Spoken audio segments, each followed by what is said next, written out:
호주, 뉴질랜드, 한국 목회자분을 위한 요한복음 강의 이제 마지막 10강입니다. 21장인데요. 21장은 1장이 서론이었다면 21장은 부록인데요. 그래서 이미 20장의 내용으로서 예수님이 죽으시고 부활하심으로 나름 복음서에 있는 내용 다 끝난 거예요. 끝이 나야 되는데 21장에 이 한 장이 더 붙어 있고 여기에 베드로를 중심으로 한 제자들에게 사명을 맡겨주시는 그러한 이야기가 나옵니다. 1절에 보면 우리가 시간적 배경에 유의한다는 거 계속 반복되는데요. 중요합니다. 날이 1장 4절에 21장 4절 날이 새어갈 때에 예수께서 바닷가에 서셨으나 제자들이 예수인 줄 알지 못하느니라. 날이 새어간다는 게 뭐냐면 새벽 미명이라는 거죠. 아직 어둡습니다. 그래서 그 어두움과 예수님을 알아보지 못하는 그 시간적 묘사와 어떤 지적 무지가 연결이 되는 거죠. 영적인 상태를 반영합니다.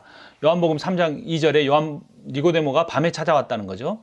요한복음 11장 10절에서 밤에 다니면 빛이 그 사람 없는 걸로 실족한다. 13장 30절에 유다가 그 조각을 받고 곧 나가니 밤이러라 그랬죠. 이게 시간적 배경을 굉장히 강조합니다. 그리고 처음 서론인 요한복음 1장에서도 5절에 보면 빛이 어둠에 비치되 어둠이 깨닫지 못하더라. 그래서 지금 예수님이 부활하신 내용을 경험하고도 그들이 다시 고기 잡으러 가버렸어요. 그들의 영적인 상태가 어두운 가운데 있다는 것을 보여주고 있습니다. 이 제자들이 그 어둠과 빛을 오락가락 했잖아요. 그래서 우리도 그렇다는 걸 알아야 합니다. 내가 그 어둠, 빛이 비춰주고 막 깨달음을 얻었다고 해서 놀라운 통찰력을 얻고 은혜로운 설교를 한번 했다고 해서 그 뒤로 계속 어둠이 찾아오지 않는 게 아니에요. 그래서 우리는 늘 깨어있으려고 빛을 향해 나아가는 그러한 자세가 필요합니다. 또 우리가 묵상할 때 설교 준비할 때 이중의 의미를 놓치지 않아야 합니다. 3절에 시몬 베드로가 나는 물고기 잡으러 가노라 하니 그들이 우리도 함께 가겠다 하고 나가서 배에 올랐으나 그날 밤에 아무것도 잡지 못했다라는 거죠. 단순한 한번 물고기 잡으러 간 게 아니라 이제 나는 하나님이 예수께서 나를 부르실 때 주셨던 사람을 낚는 어부 되게 한다는 마가복음 1장 17절의 그 사명을 버리려고 하는 걸 볼 수 있어요. 이전의 직업으로 돌아간다. 인간적인 그런 욕망을 다시 따라 살겠다라는 의미를 반복해 줍니다. 그러니까 베드로는 이 물고기 잡는 것과 관련해서 두 번의 실패와 두 번의 위임을 경험하게 됩니다. 베드로가 예수님을 처음 만났을 때가 고기잡이에 실패했을 때예요. 누가복음 제일 밑에 있는 누가복음 5장 5절과 8절을 보면 시몬이 대답하여 이르되 고기 이제 잡으려고 했는데 못 잡았어요. 예수님이 전전한 곳에 던지니까 고기를 많이 잡았어요. 그래서 뭐라고 합니까? 예수의 무릎 아래에 엎드려 이르되 주여 나를 떠나소서 나는 죄인으로서이다 하니 그래서 한 번 실패를 통해 이제 사람을 낚는 어부가 되게 된 거예요. 근데 이 요한복음 21장 3절에서 다시 아무것도 잡지 못하는 실패 그 환경에 처해집니다. 그래서 이제 21장 전체 내용이 이제 세 번 예수님을 사랑하는 고백을 확인하고 사명을 주는 거죠. 두 번의 실패와 두 번의 사명 위임, 이 반복, 이것이 강조하는 메시지는 실패 횟수가 중요한 게 아니라는 겁니다. 베드로는 두 번이었지만 우리는 20번일 수 있어요. 실패는 끝이 아닙니다. 낙심할 필요가 없어요. 우리를 부르신 분도 하나님이시고 보내신 분도 하나님이시고 사용하시는 능력을 주신 분도 하나님이세요. 그러니까 하나님이 일을 하신다는 상황을 볼 때 우리가 아무리 실패해도 낙심하지 않고 이제는 더 이상 안 돼라는 인간적인 양심이나 자존심을 말할 게 아니고 어떤 고백을 해야 돼요? 더 큰 사명을 위한 새로운 시작을 할 수 있게 됐다. 내가 진짜 죄인인 걸 깨닫는다. 진짜 하나님이 하시면 안 되는구나 라고 말하면 되는 거예요. 바울이 그랬습니다. 고린도후서 4장 1절, 8절, 16절. 그러므로 우리가 이 직분을 받아 국률하심을 입은 대로 낙심하지 아니하고 사탄이 우리에게 주는 거는 실패가 아니에요. 낙심입니다. 실패보다 무서운 게 낙심이에요. 근데 바울은 이렇게 고백합니다. 우리가 사방으로 우겨쌈을 당하여도 쌓이지 아니하며 답답한 일을 당하여도 낙심하지 아니하며 그러면 우리가 낙심하지 아니하는 우리의 겉사람이 낡아지나 우리의 속사람은 날로 새로워지도다.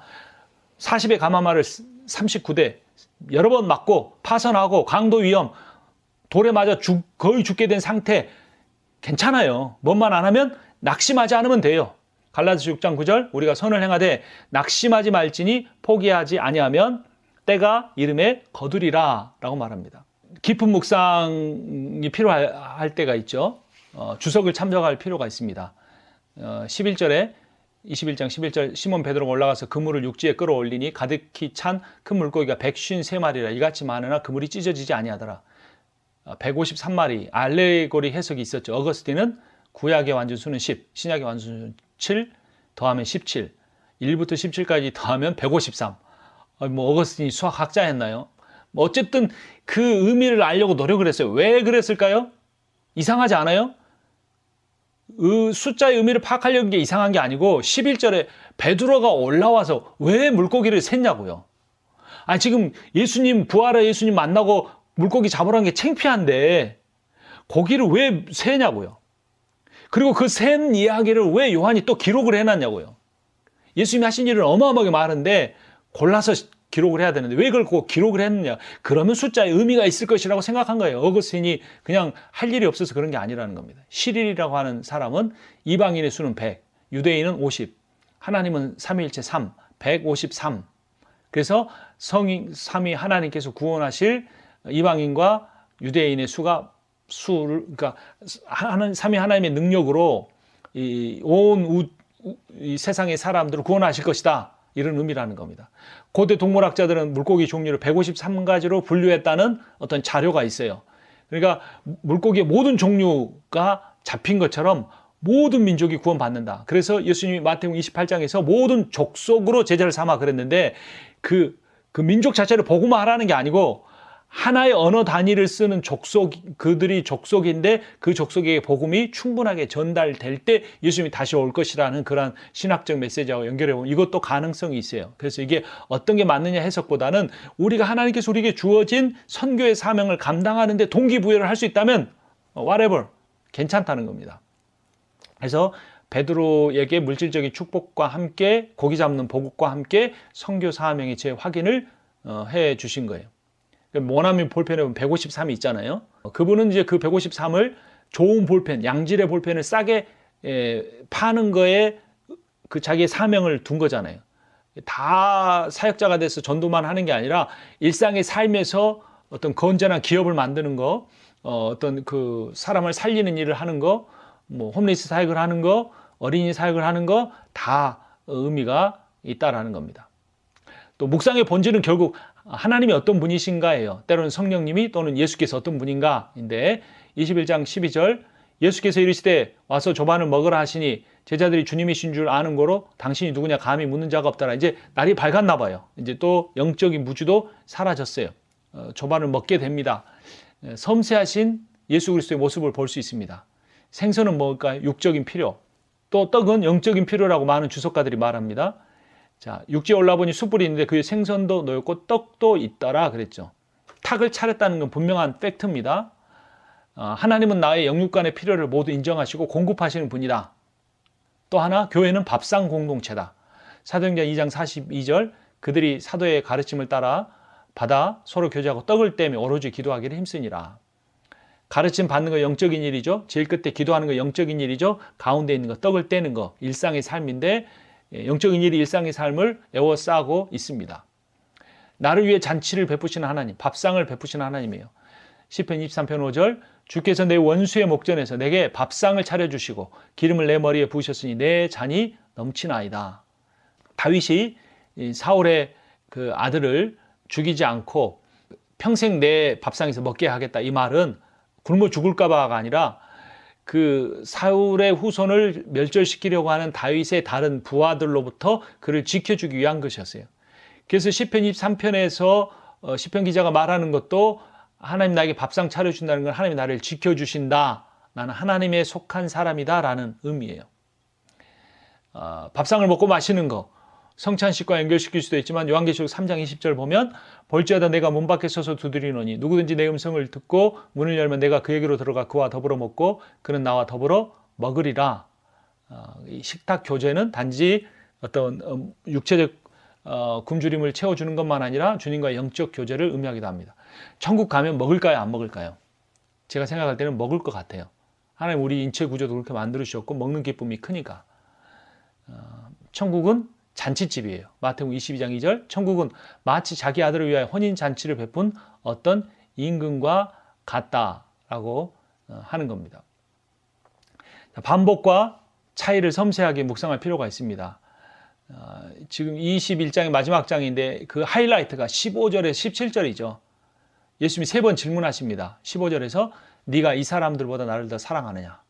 16절에서 네가 나를 사랑하느냐? 이렇게 질문하셨잖아요. 근데 첫 번째 15절에 네가 이 사람들보다 나를 더 사랑하느냐? 이 사람들보다가 이게 목적어인지 주어인지에 따라 해석이 달라집니다. 이 사람들을 더 사랑하느냐, 나를 더 사랑하느냐. 이게 목적어로 해석하는 거예요. 이 사람들의 사랑보다 너의 사랑이 더 크냐? 주어로 해석하는 거예요. 또 이 물고기들을 사랑하느냐, 나를 더 사랑하느냐. 이거를 NIV는 Do you truly love me more than this? 이런 모든 것들보다 진짜 나를 더 사랑하느냐, 목적 대상으로 해석을 했죠. 그게 맞는 게 세상을 더 사랑해서 주님이 주신 사명을 잊어버리고 베드로가 떠난 상황이잖아요. 물고기 잡으러 가자고 그랬잖아요. 그러니까 어떤 목적적으로 해석하는 게 맞는 것 같습니다. 그래서 내가 목적하는 대상, 가장 사랑하는 대상이 주님이 될 때 온전한 구원이 이루어진 겁니다. 잠언 8장 17절 나를 사랑하는 자들이 나의 사랑을 입으며 나를 간절히 찾는 자가 나를 만날 것이니라. 잊어버리는 게 이건 것 같아요. 늘 잊어버리는 게. 사명 때문에 오히려. 사역 때문에 잊어버리는 거. 주님을 사랑하는가 사랑하지 않는가를 잊어버려요. 그 질문 자체를 잊어버려요. 사역을 어떻게 감당해야 되지? 이 오미크론이 가득한 세상에서 어떻게 목회를 해야 되지? 이런 질문들에 휩싸여서 이 예수님이 베드로에게 했던 첫 번째 질문 우리가 잃어버리는 겁니다. 자, 두 번째는 16절에 네가 나를 사랑하느냐? 목적 대상이 없어요. 하나님의 사랑에 대한 진정성을 묻는 거예요. 비교할 것도 없이 네가 나를 진짜 사랑하느냐? 이거예요. 그럼 진짜 사랑합니다. 그러면 사랑하면 계명을 지키게 됩니다. 요한복음 14장 21절 나의 계명을 지키는 자라야 나를 사랑하는 자니 나를 사랑하는 자는 내 아버지께 사랑을 받을 것이요 나도 그를 사랑하여 그에게 나를 나타내리라. 계명을 지킨다. 계명은 뭡니까? 율법의 완성. 하나님 사랑과 이웃 사랑이죠. 결국 하나님의 사랑은 이웃과의 사랑으로 연결이 되는 겁니다.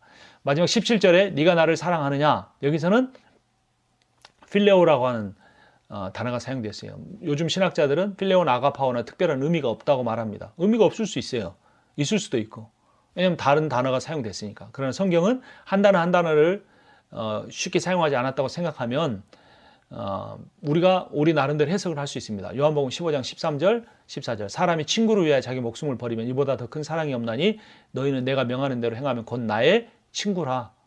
그래서 친구라라는 건 동역자인 거를 강조하죠. 좀 더 가깝게 느껴지는 거죠. 그래서 때로는 예수 그리스도를 하나님으로 대할 수 있고 때로는 우리의 사랑하는 신랑으로 대할 수도 있고 때로는 나의 친구의 동역자로 우리가 대하면서 함께 그분과 살아갈 때 하나님께서 우리에게 주신 사명을 온전히 감당할 수가 있습니다. 그래서 결국 그렇게 사랑하게 될 때 우리는 예수님으로부터 사명을 받게 됩니다. 예수님께서 양을 먹이라라고 2번 말씀하세요. 이거는 헬라어로 보스코인데 양을 치라라고도 한번 합니다. 포이마이노인데요. 먹이는 거는 어떤 그 풍성한 말씀을 먹이는 거 이거죠. 꼴 말씀 풍성하게 해주는 건데 이 친다라는 거는 부정적 의미가 아니고 바른 신앙 안에 있게 한다 이런 의미입니다. 좋은 말만 하고 축복만 하고 바른 훈계를 주지 않으면 살만 찌지 병든 양이 됩니다. 그런데 우리가 그들을 어떻게 해야 되는가? 양을 쳐야 돼요. 사도행전 20장 28절 여러분을 감독자로 삼고 하나님이 자기 피로 사신 교회를 보살피게 하셨다. 보살핀다. 굉장히 부드럽게 표현했어요. 이 포이마이노를. 포이마이노가 마태복음 2장 6절에서 이렇게 사용됐어요. 또 유대 땅 베들레헴아 너는 유대 거울 중에서 가장 작지 아니하도다. 내게서 한 다스리는 자가 나와서 내 백성 이스라엘 목자가 되리라 하였습니다. 다스리는 자, 통치자라는 거예요. 사법적 정의와 어떤 통치, 권력을 가지고 엄격하게 해야 된다는 것. 때로는 치리도 할 수 있어야 된다라는 의미인 거죠. 세 번째 질문을 들으면서 베드로는 근심하게 됩니다. 주님이 모든 걸 아신다고 했어요. 그 주님을 사랑함에도 불구하고 부인했던 자신의 모든 상황을 아시는 주님 앞에 자신의 연약함을 고백하고 회개하는 모습을 볼 수 있습니다. 진정한 사랑은 회개와 변화를 가지고 옵니다. 그리고 그 회개는 구원에 이르게 합니다. 고린도후서 7장 10절 하나님의 뜻대로 하는 근심은 후회할 것이 없는 구원에 이르게 하는 회개를 이루는 것이요 세상 근심은 사망을 이루는 것이다. 그래서 베드로가 2번 실패했지만 2번 사명을 다시 받을 수 있었던 것은 진실된 회개가 있었기 때문입니다. 우리는 완전해지는 게 아닙니다. 성화는 완전하게 되는 게 아니에요. 성화는 2가지 의미가 있는데, 하나는 나와 다른 은사를 가진 사람과 연결돼서 그리스도의 장성한 분량을 공동체가 채워가는 게 성화고, 또 하나의 성화의 의미는 자기의 연약함을 고백하는 거예요. 그러니까 더 죄를 드러내는 것이 성화예요. 근데 이걸 정반대로 해석한 사람이 누구냐면 바리새인들이에요. 더 거룩해, 종교적으로 거룩해진 걸 성화라고 생각하니까 겉을 꾸미고 외식하다 보니까 회칠한 무덤이 되고 만 거예요. 기독교가 타락한다면 거기서 타락하게 될 겁니다. 경건한 척, 거룩한 척, 의로운 척, 겉으로 화려하고 수가 많아지는 걸 부흥이다 라고 말하는 것, 이것이 멸망의 징조입니다. 자, 본문의 배경을 알면 묵상이 쉬워집니다. 18절에 예수님이 이제 베드로에게 말씀합니다. 네가 젊어서는 스스로 띠뛰고 원하는 곳으로 다녔지. 근데 늙어서는 네 팔을 벌리게 될 거야. 남이 너에게 띠를 띠우고 네가 원하지 않는 곳으로 끌고 갈 거야 라고 말씀합니다. 이거는 어릴 땐 마음대로 살지만 늙으면 그렇게 못한다는 그 당시의 속담이었어요. 18절이. 그리고 내 팔을 벌린다는 건 십자가에 죽는다는 의미로 해석을 합니다. 많은 신학자가 19절에서.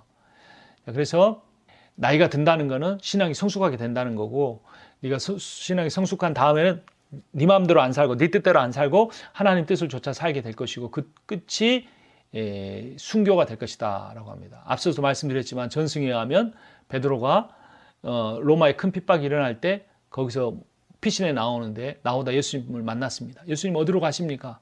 베드로가 네가 저곳에서 순교하지 않으니 내가 너를 대신에 다시 순교하러 간다.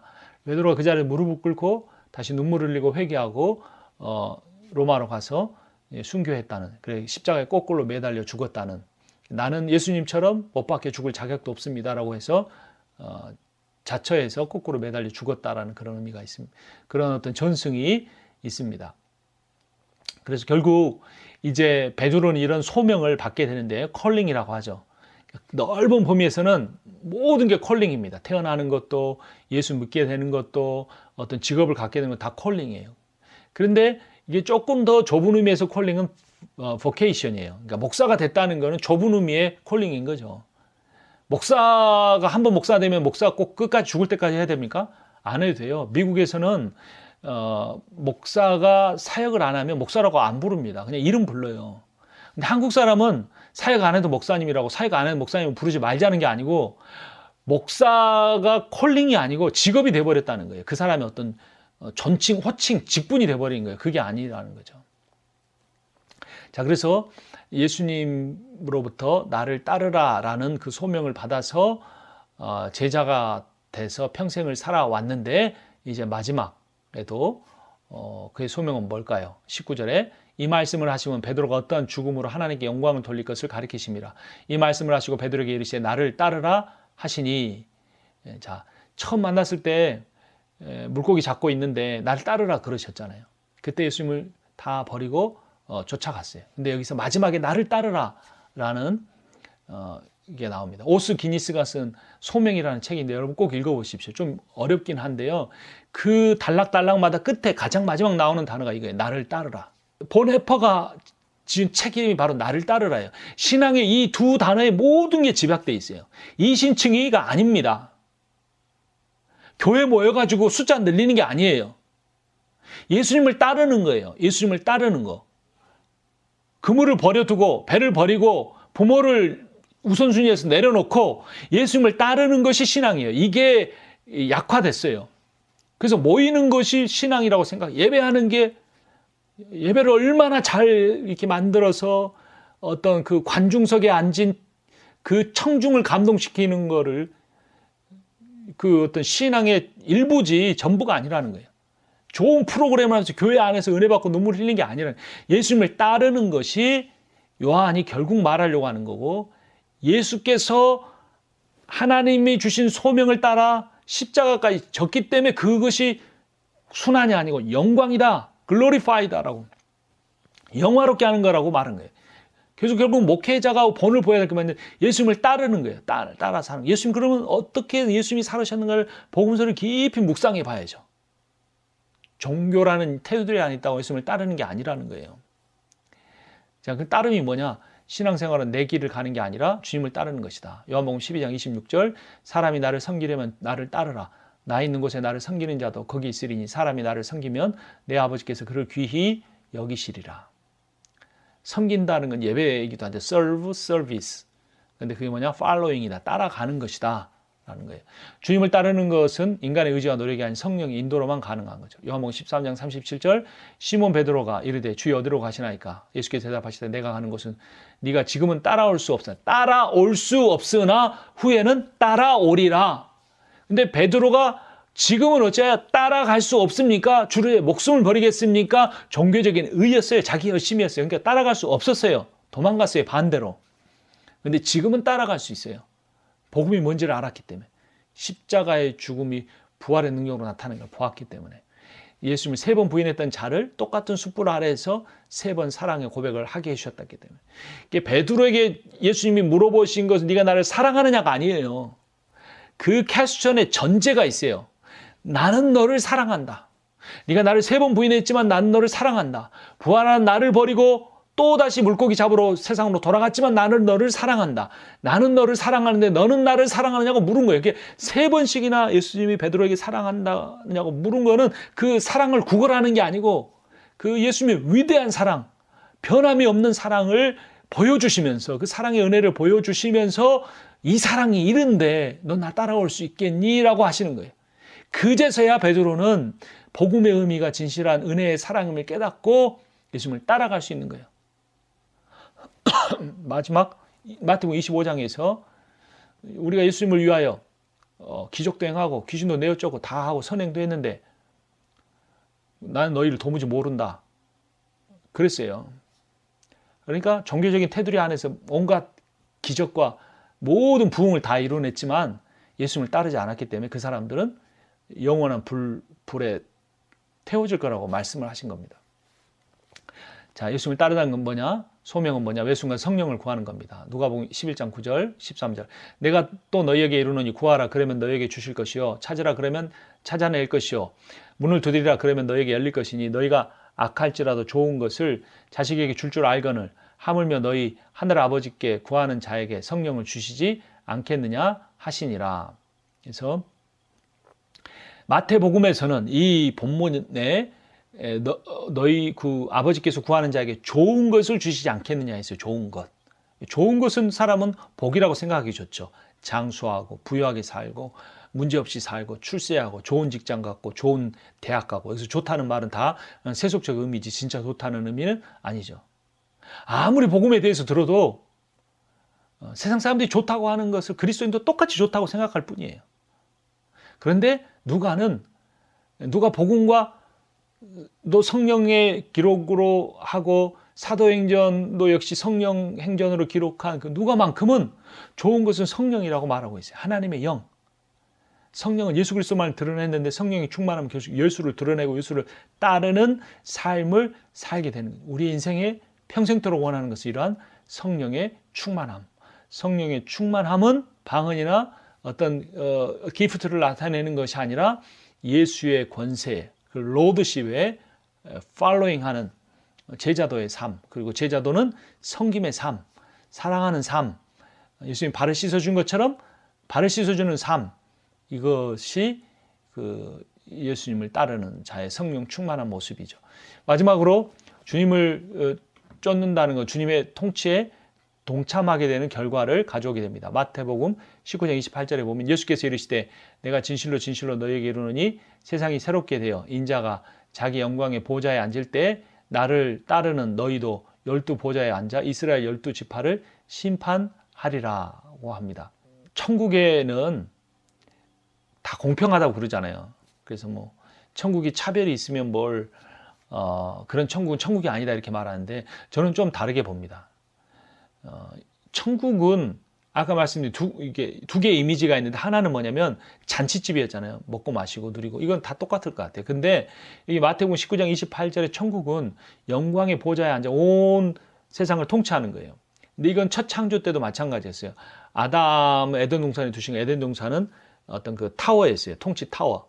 하나님 늘 계시는 곳. 거기서 온 우주 만물을 다스렸죠. 그래서 아담 앞에 모든 동물들이 와서 섰어요. 그 이름을 줬어요. 이름은 그 본질을 의미합니다. 아담이 그 모든 우주의 본질을 깨닫고 그것을 이해해서 이름을 부여해 줄 정도로. 그래서 그 모든 이 생물들이 아담의 말에 복종하는, 그래서 아담이 왕으로 지어졌다는 걸 알 수 있는 거예요. 근데 중요한 건 vice king, 부왕이라는 거예요. 그것만 인정하면, 자신이 하나님이 계신다는 것만 인정하면 그 왕의 통치권을 유지할 수 있었는데, 사탄이와 속인 거 뭡니까? 못 먹게 하는 과일 하나 먹으라, 불순종하라, 그게 아니었어요. 그것을 먹는 날에 네 눈이 밝아져 네가 하나님과 같이 되리라. 너는 더 이상 바이스 킹이 아니야. 네가 리얼 킹이 돼야 돼 라고 했고, 사탄의 유혹을 듣고 하와가 보니 그것이 보암직도 하고 먹음직도 하고 지혜롭게 할 만큼 탐스럽게 한다는 이 지혜가 뭡니까? 선악을 알게 하는 나무 열매가 주는 건데, 선악을 구별한다는 것은 선과 악은 지혜의 양극단입니다. 하나님이 천지를 창조하셨다는 것은 하늘, 천과 땅, 지를 창조하셨다는 게 아니고 하늘과 땅 사이의 모든 우주 만물을 지으셨다는 거예요. 그래서 선악을 아는 지혜라는 건 뭐냐면 모든 지혜를 알게 된다는 거예요. 그래서 선악을 알게 하는 나무 열매를 먹으면 네가 이 온 우주의 창조주의 지혜를 갖고 네가 창조주의 통치를 받지 않는, 네가 진정한 창조주 통치자가 될 거야 라고 했고, 그렇게 되고 싶어서 그래서 먹는 날에 네 눈이 밝아져 하나님과 같이 될 줄 알고 먹었던 거죠. 그런데 그 부왕의 자리마저 빼앗겼는데, 그 빼앗긴 부왕의 자리를 진짜 왕이신, 쿠데타를 당할 뻔했던 진짜 왕이신 하나님이, 그 하나님의 아들이 그 보좌를 버리고 이 세상에 오셔서 십자가 가장 낮은 자의 모습으로 발을 씻고 죄를 씻어 피를 흘려 그들의 생명을 구원하고, 그 복음으로 부활의 능력으로 믿고 따르는 자들, 그 자들을 나중에 영광의 보좌에, 아담에 앉았던 통치의 보좌에 다시 앉혀서 함께 온 우주 만물을 통치하게 하신다는 거예요. 여러분, 근데 그런 보좌에 주일 교회 성경 찍히고 가서 뭐 직분 받고 자기 교회 막 그 키우려고 하고, 또 막 그러면서도 세상에 나머지 6일 동안은 세상 사람과 똑같이 또는 더 심각하게, 그러니까 세상 사람들 자기 노력으로 하는데 우리는 슈퍼파워, 슈퍼 스피리추얼 파워, 하나님의 능력을 가지고 더 큰 복 받으려고 살았던 사람이 그 영광의 보좌에 앉을 수 있겠느냐는 거예요. 그런 어떤 희미한 힌트를 고린도서에서 뭐라고 합니까? 공적이 다 불타버린다 그랬죠. 부끄러운 구원을 받는다 그랬잖아요. 저는 그렇게 생각합니다. 구원에 차별이 없고 천국에 어떤 차별이 있는 세상은 아니지만 분명히 부끄러운 구원, 불에 타담한 것 같은 그런 구원을 받는 자들이 있을 거고, 그 구원마저도 못 받는 사람들이 있는 거죠. 복음이 무엇인지도 전혀 모르고, 제자도가 무엇인지 모르고, 예수를 따르라고 하는 그 삶을 모르고, 능력이 없어서 없다는 게 아니고 이런 말씀을 들을 때 회개하지 않는 거예요. 그러나 베드로의 장점은 처음 만났을 때도 무릎을 꿇고 주여 나는 죄인으로서이다 고백했고, 마지막에도 주님, 제가 주님을 사랑하는 줄 주님이 아시나이다 회개의 고백을 한 그 사람만은 하나님께서 그 위에 역사하셔서 놀라운 능력으로 그를 다스려 주시는 겁니다. 그래서 이 요한복음이 전체적으로 결론적으로 말하는 것은 무엇이냐? 이 복음이라는 거를 이 요한복음에서는 로고스로 표현했죠. 창조의 로고스. 그런데 마지막 21장에서는 그게 구원의 로고스로 나타나는데, 그 구원의 로고스를 1장에서 이미 표현해 주셨죠. 1장 16절에서 말씀이 로고스라고 해놓고 하나님과 함께 있었고 하나님이라고 한 다음에 그 말씀 로고스가 육신이 되어 왔다고 했잖아요. 탄생 부분, 이제 그 성육신은 결국 창조와 구원을 연결시키는 브릿지가 됐는데, 21장에서는 그것이 정확한 부활의 주님을 통해 얻는 구원에 관해서 말했고, 그 구원의 핵심은 예수 그리스도께서 나를 사랑하신 줄 알고 그분만을 가장 사랑해서 그 사랑의 복음을 증거하는 삶이라고 가르쳐 줬어요. 그리고 그 모든 과정을 통해서 요한복음을 통해서 윗부분을 보시면, 표 윗부분 보시면 그것을 나타내 주시는데, 그 메시아의 표적, 7개의 표적을 통해 나타내 준 거예요. 물을 포도주로 만드는 걸 통해서 왕의 신하의 병을 고쳐주시고, 베데스다의 38년의 병자 고쳐주시고, 4번째 오병이어 기적, 표적, 5번째 바다 위를 걸으시는 거, 6번째 나면서 맹인인 사람 고쳐주는 거, 7번째 죽었던 나사로를 살리시는 걸 통해서 예수께서 물질 세계를 통치하시고 생명계를 통치하시고 결국 자신이 부활과 생명이 되시는 메시아다라는 7개의 표적을 통해 나타내 주셨어요. 그리고 그 7개의 표적이 앞에서 먼저 나오다가 중간부터는 그게 겹칩니다. 자기 선언과 겹치는데 약간만 위로 올려주시면, 자기 선언의 첫 번째 표현은 생명의 떡이다 라고 했죠. 영생의 말씀이랑 성찬식을 대체하는 강론이 있었죠. 오병이어 이후에. 두 번째 자기 선언은 나는 세상의 빛이다. 초막절과 관련해서. 그래서 예수님 물고기 잡으러 떠났던 제자들이 아직 날이 새지 않아 보지 못했던 그 어둠, 그것을 밝혀주는 빛으로 오신 자기 선언이고, 세 번째는 나는 양의 문이다. 10장 7절에 유일한 구원의 문이시라는 걸 드러냈고, 네 번째 자기 선언은 선한 목자다. 10장 11절에 목숨을 내어주시는 분이다. 자기 선언 다섯 번째 부활이요 생명이다. 영생을 주신다 그랬고, 이제 장례 준비를 하는 나사로 누이 마리아의 그런 이벤트가 이렇게 묘사가 된 다음에 여섯 번째 자기 선언은 나는 길이요 진리의 생명이다. 그 이후에 성령 강화가 나오죠.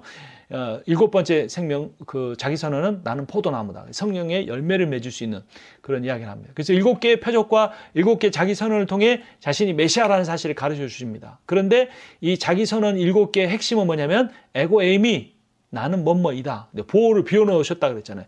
일곱 개의 자기 선언을 했지만 그것을 일곱은 완전수이고 그 외에도 많은 굶주린 자의 먹을 것이 되시고 슬퍼하는 자의 눈물을 닦아주는 위로자가 되어주실 것이고 우리의 삶에서 그리스도의 복음의 비전을 쫓아 사는 사람에게 필요한 것을 채워주시는 이흐의 아시에르 이흐의 여호와, 나는 스스로 계시는 창조자라고 했던 분이 이제 구원의 주로 오셔서 자기 선언을 하신 것. 그래서 이 일곱 개 자기 표적과 자기 선언을 통해 예수가 메시아라는 사실을 드러내 주셨는데, 앞서 말씀드린 것처럼 궁극적으로 감싸고 있는 것은 그분이 로고스이시고, 로고스가 인간이 되셔서 육신이 되셔서 육신이 된 이야기 곧 이후로 성전을 무너뜨리고 사흘 다시 짓겠다는 이야기를 통해 본인이 성전이 되셔서 이제 그런 자신의 정체성을 하나님과 우리 사이를 화목해 하시는 분으로, 또 사람과 사이를 화목해 하시는 분으로 나타내 주셨습니다.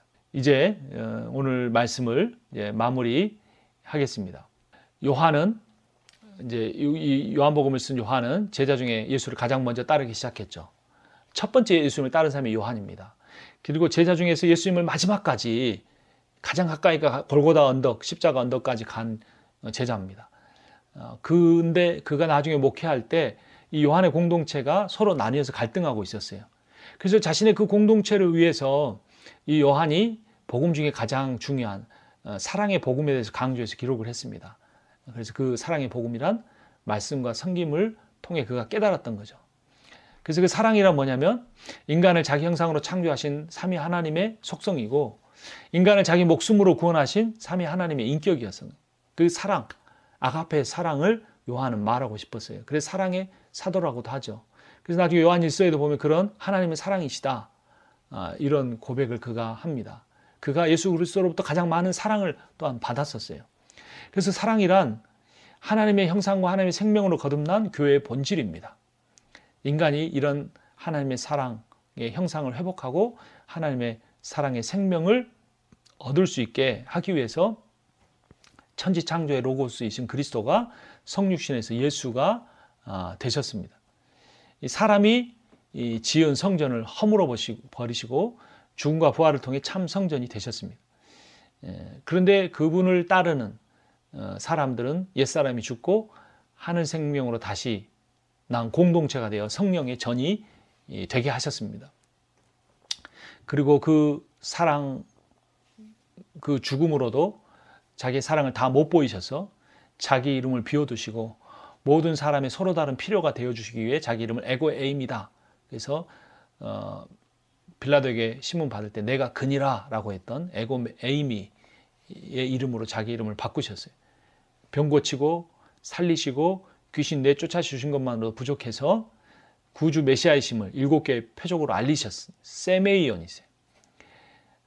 또한 호렙산 떨기나무를 태우지 않고 불꽃으로 임재하셨던 이흐의 아시에르 이흐의 여호와, 스스로 계신 유일한 창조주이십니다. 예수 그리스도께서. 그래서 그분이 요한복음을 통해 우리를 다시 만나 주셨어요. 이 요한복음을 통해 이 미국의 LA 치노이스 지역과 호주와 뉴질랜드와 한국을 연결시키셔서 한 성령으로 연결시키셔서 우리에게 궁극적으로 해주고 싶은 말씀은 하나님이 여러분을 사랑하신다는 겁니다. 또한 우리도 그 주님을 사랑하기 때문에 목회자로 부름을 받았습니다. 사모로 부름을 받고 전도사로 부름을 받고 교사로 부름을 받고 무명의 평신도 지도자로 부름을 받았습니다. 그래서 주님이 요한복음을 통해 마지막으로 우리에게 질문하신 건 베드로에게 하신 질문과 똑같아요. 단 한 가지를 물어보십니다. 네가 무슨 은사를 가졌느냐를 묻지 않으세요. 네가 얼마나 많은 교인들을 모아놨느냐 묻지 않으세요. 네가 얼마나 설교를 잘하느냐를 묻지 않으세요. 얼마나 능력 있는 사역자인가를 묻지 않으세요. 단 한 가지를 묻습니다. 네가 나를 사랑하느냐.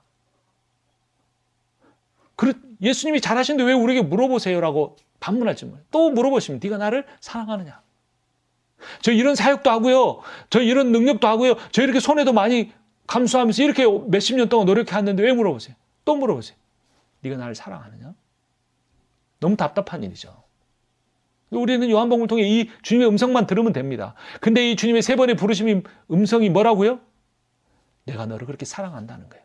때로는 사역의 실패로 인해 눈물을 흘릴 때, 때로는 너무나 작은 일로 무너져버린 내 자신으로 인해서 낭망하고 있을 때 주님이 내가 널 사랑한다고 말씀하시는 거예요. 그래서 우리는 그 음성을 들을 수 있으면 되는 겁니다. 그럼 우리는 다시 우리에게 맡겨주신 양들을 먹이고 칠 수 있는 그 은혜가 그 사마리아 여인의 뱃속에서 흘러넘쳤던 생명의 강처럼 흘러나와 그 사역을 감당할 수 있습니다. 그럼 우리는 세상의 어떤 영광이나 종교계의 영광이 아닌 예수 그리스도가 쫓았던 하나님이 맡겨주신 그 사명을 감당하기 위해서 우리의 삶을 헌신할 수 있고 우리도 다 이루었다 말하면서 죽을 수 있어요. 누가 감히 교만하게 그렇게 말할 수 있겠습니까? 그러나 하나님이 내게 있으라는 자리에서 주님의 사랑 신뢰하고 그 사랑 전하기 위해서 양을 치고 먹이고 살았기 때문에 우리는 다 이루었다라고 고백할 수 있습니다. 그래서 여러분들을 이렇게 강의하는 저만 아니라 참 바쁘고 힘든 상황 가운데서 이 말씀을 듣는 여러분들이 더 존귀합니다. 여러분이 계셔서 제가 또 하나님의 말씀을 증거할 수 있어요. 그래서 여러분 절대 낙심하지 마시고 몇 번을 실패했던 지금 상황이 어떠하든 절대로 낙심하지 마시고 하나님이 원하시는 건 딱 하나예요. 내가 하나님 사랑하고 있는지만 확인하면 됩니다. 이미 주님 우리 사랑하시는 걸 느끼게 됩니다. 그래서 그 사명 끝까지 감당하면 좋겠고 그 과정에서 우리가 그렇게 하나님 말씀으로 교제했으면 좋겠어요. 제가 가진 거는 이제까지 저는 정말 여러 가지 일을 많이 했어요. 영어학원 원장도 해봤고요. 선교단체 간사도 해봤고, 지금은 또 팬데믹 이후로 개척교회 한다 그러면서 크레딧 카드 업계에서도 일하고 있습니다. 그런데 하나님이 그 20여 년 이상 동안 그 모든 다양한 하면서 한 가지 길을 쭉 걸어오시게 한 게 있어요. 그거는 말씀 사역하는 일을 안 놓게 하셨어요. 그래서 제가 신학교 졸업하자마자 에스라 성경연구원의 창세기부터 요한계시록 공부하게 됐고, 거기 이제 나오는데 그 옥스퍼드 언어 성경 대전이라고 책 만드는 곳에서 제가 돈 받으면서 히브리 헬라어 공부하고 주석 쓰는 일을 했어요. 또 그 일 끝나갈 때쯤에 성소윤회는 가서 또 성경 사역하고, 어떤 교회를 가든지 어떤 부서를 맡든지 계속해서 성경을 연구하고 가르치는 일을 해오셨어요. 그래서 저는 제 소원은 말씀 전하다가 죽으면 좋을 것 같아요. 그래서 이제 저에게 주어진 은사는 보잘것없지만 이거기 때문에 또 어느 날 또 이렇게 여러분들과 만나게 돼서 이런 사역에 저에게 주어진 작은 은사를 가지고 여러분들을 섬길 수 있으면 참 감사하고, 그것을 하나님께서 강하게 저에게 주시는 일인데 여러분들과 그것을 나누고 또 하나님 정하신 지혜와 방법을 따라 그 일을 감당하기 원합니다. 제가 기도하고 제 강의를 마치도록 하겠습니다. 온 우주의 창조 원리이신 로고스께서 하늘의 보좌 영광 버리시고 인간이 되어 오시고 우리를 위해 십자가에 죽기까지 하신 그 사랑에 감사와 찬양을 드립니다. 하나님 아버지, 오늘 우리에게 물으셨습니다. 네가 나를 이 사람들보다 더 사랑하느냐? 주님, 그 질문이 주님이 우리를 사랑하신다는 주님의 처절한 고백임을 다시 한번 우리가 마음에 새겼습니다. 그렇습니다. 주님을 사랑하고 그 주님의 사랑을 믿고 그 사랑을 전하며 살게 해 주시옵소서. 우리에게 맡기신 양을 또 우리가 치고 먹이고 또 우리가 하나님 나라의 동역자로서 사역자로서 함께 양을 치고 먹이는 그러한 존귀한 관계 가운데 들어가게 하여 주시옵소서. 이 일을 위하여서 하나님 아버지께서 우리를 사용하여 주시고 인도하여 주시옵소서. 이 일을 시작하신 주님께서 완성하여 주실 것을 믿고 감사드리며 우리 주 예수 그리스도의 이름으로 기도합니다. 아멘.